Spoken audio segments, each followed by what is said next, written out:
Donc si on reprend le plan, pour ce qui concerne le chevronnage.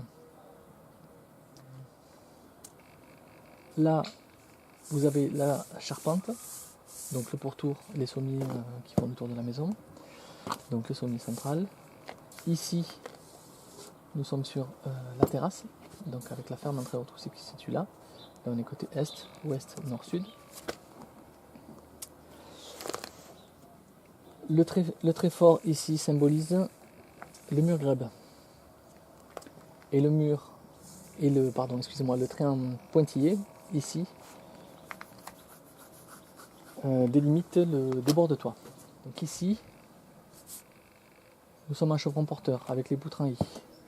Donc le but va être de calculer la répartition pour que tout tombe avec que je puisse isoler correctement toute la partie habitable. D'ici à ici, même donc jusqu'au débord, ce sont des chevrons en 15 par 8. Je vais, donc j'ai déjà pris mes cotes sur toute la longueur. Je vais tracer, calculer ma répartition des chevrons. C'est exactement la même méthode que pour le solivage. Si vous allez sur la vidéo du solivage, il y a dedans le calcul simple, mais néanmoins expliqué, de comment calculer une répartition de chevrons de solivage. J'ai reporté les anthrax sur les sablières. Alors je ne sais pas si vous voyez dans la profondeur. Je vais essayer de cadrer un peu comme ça.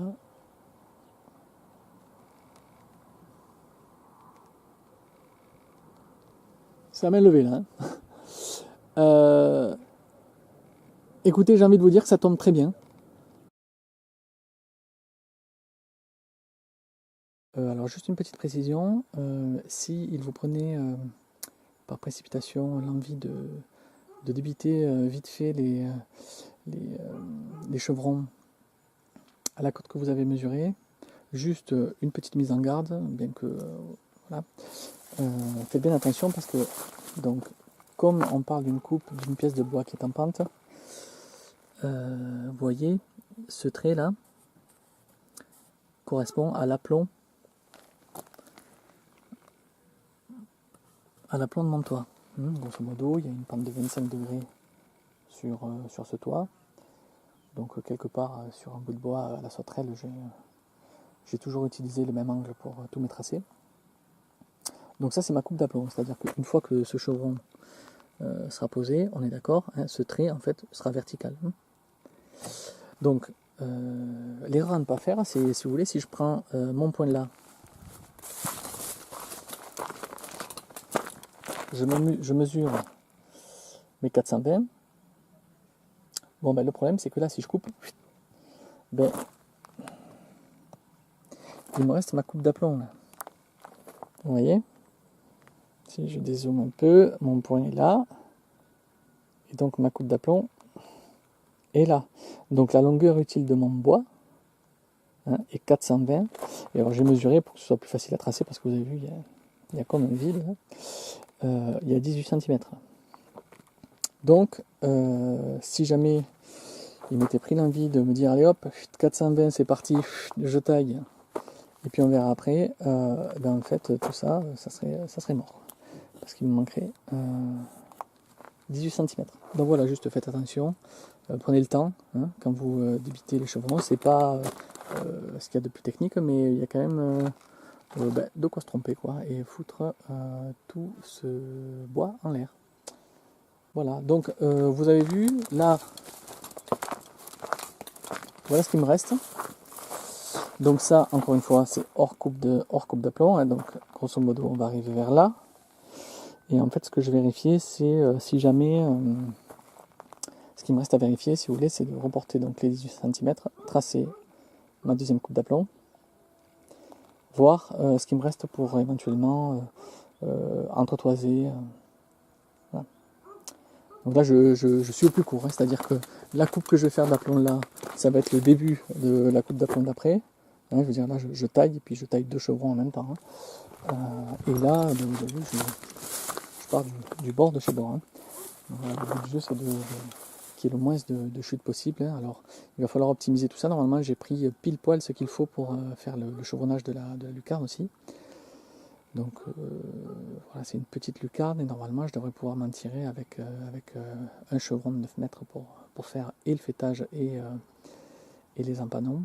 Donc bon, je croise les doigts pour que je ne me sois pas trompé dans mes calculs. Voilà. Ok, donc pour la coupe, le traçage, je vous montre une fois comment je fais. Donc de l'autre côté, à l'extrémité, là c'est taillé déjà. Donc j'ai mesuré 420.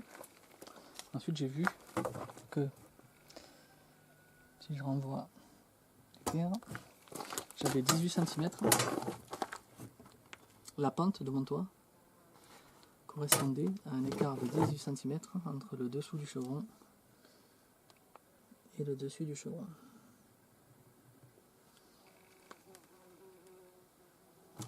Voilà. Donc là j'ai mes 2 points, j'ai plus besoin de ma fausse équerre. Alors c'est pas facile de couper la circulaire à une poutre en I parce que vous avez vu on n'a pas tout le temps un appui stable. Donc du coup en fait je me prends pas la tête, je prends une planche. Il s'agit juste que l'épaisseur de la planche et la retombée l'épaisseur du chevron soit inférieure à 85 mm qui correspond à la retombée de la lame de ma circulaire. Donc je relie les 2 points. Si je veux vraiment fignoler, je laisse 3000, ce qui correspond à l'épaisseur de la lame de ma circulaire. Je serre jointe.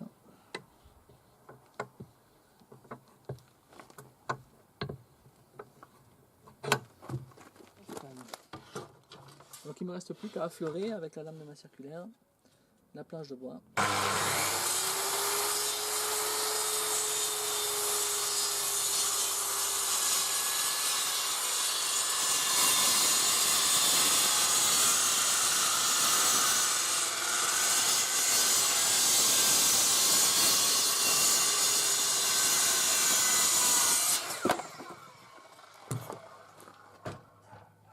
Voilà. Donc, bien sûr, les oreilles et les lunettes. Alors, il est conseillé pour couper ce genre de pièces de mettre un masque. Vous voyez, il y a plein de colle là-dedans. C'est ce qui fait la rigidité des poutres en I. Voilà. Alors après, c'est compliqué des fois de mettre les oreilles, les lunettes et un masque. Parce que souvent, ce qu'il arrive, c'est que le masque renvoie votre expiration dans les lunettes et ça fait de la buée et ça devient encore plus dangereux que... Voilà. Donc moi ce que je fais quand il y a des coupes comme ça, en fait j'essaie d'expirer le long de la coupe, comme ça ça m'évite de respirer tous ces produits. Voilà, allez, je passe à la suite et puis on va finir les chevaux.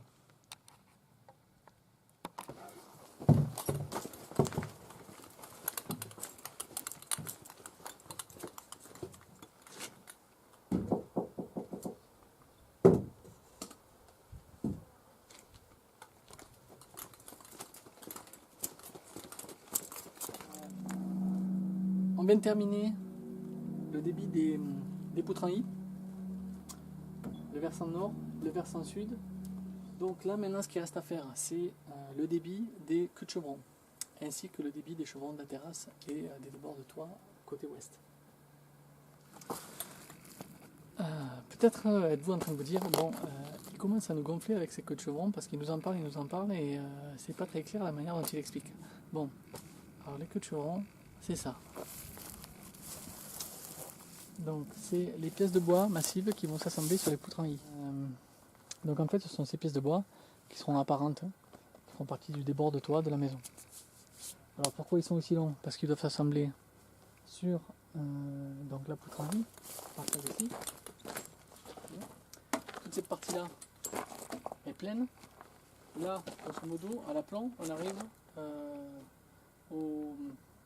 la face extérieure des sablières. Si vous voulez, ça correspond donc à la membrane qui est au milieu de la poutre en I.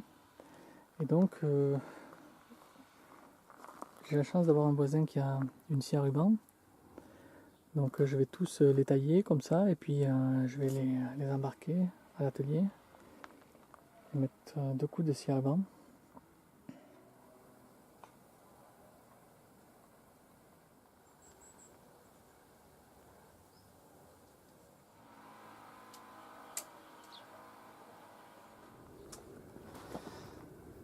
Voilà, on a toutes nos queues de chevrons.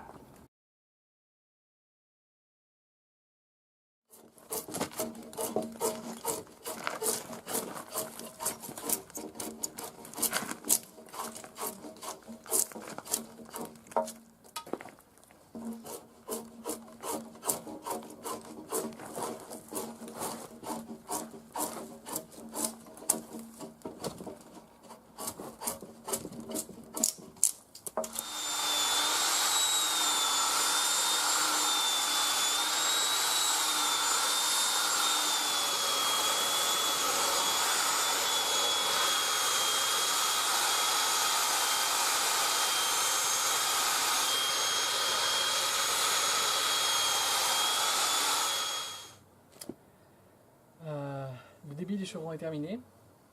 Là, on a les queues de chevrons. Il ne me reste plus qu'à les amener à l'atelier pour faire l'entaille pour les glisser dans les poutrailles. Là, et sur la terrasse, il y a les chevrons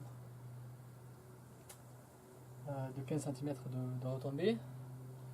Donc ça c'est fait. Là je me fais une petite montée de chaleur là.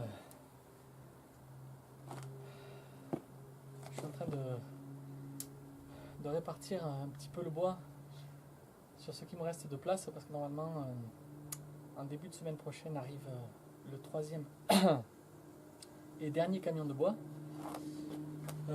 Camion qui va contenir tout ce qui est 10 par 4, tout ce qui est ossature secondaire, lisse basse, cloison, litonnage.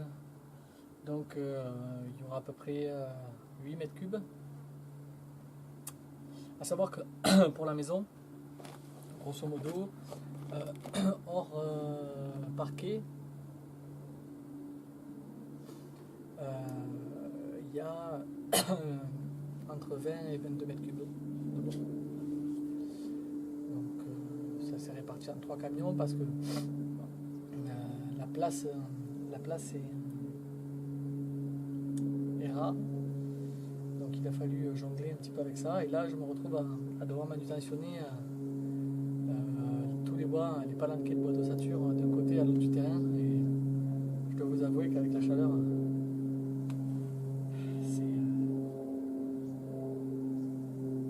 c'est pas le plus drôle. On regrette des fois une bonne petite grue.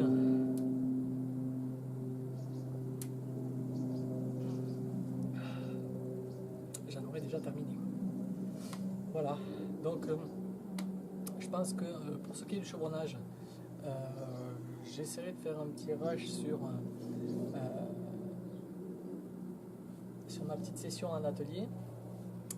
Voilà, vous présenter un petit peu ce qu'est une scie à ruban et puis pour vous montrer un petit peu concrètement ce dont je vous parle depuis déjà quelques vidéos. Donc voilà, je finis mon travail de labeur et on se retrouve bientôt.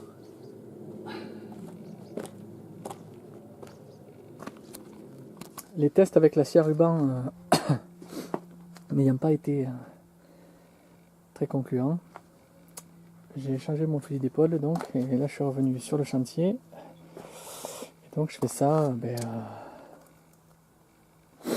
par étapes avec la circulaire. Donc là vous voyez la pièce finie. Donc sur 1,10 m, on vient donc s'enfourcher dans la poutre en I, grosso modo dans ça. La coupe d'aplomb qui correspond à cette coupe là.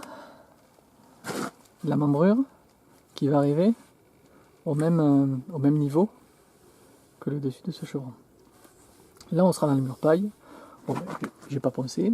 Et ça, ce sera le débord de toit. Voilà. Voilà. Donc, bon, ben, ça va être un petit peu plus long que prévu. Hein. Mais voilà, en fait, ce qui n'allait pas avec la, avec la scie à ruban, c'est pour déligner quelque chose de droit et de 1 cm d'épaisseur, en fait.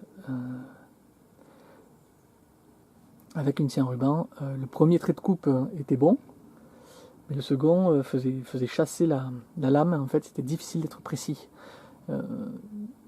et difficile d'avoir une certaine épaisseur de coupe. C'était pas pratique. Donc, j'ai essayé aussi sur une scie sur table, mais là, ça demandait de faire beaucoup de manipulations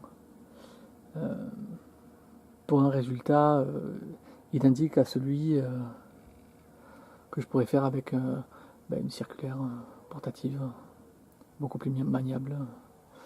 Donc j'ai opté pour cette solution. Voilà. Donc il n'y a plus qu'à me taper les 22 queues de chevron. Ça prendra le temps que ça prendra, mais au moins ce sera fait correctement.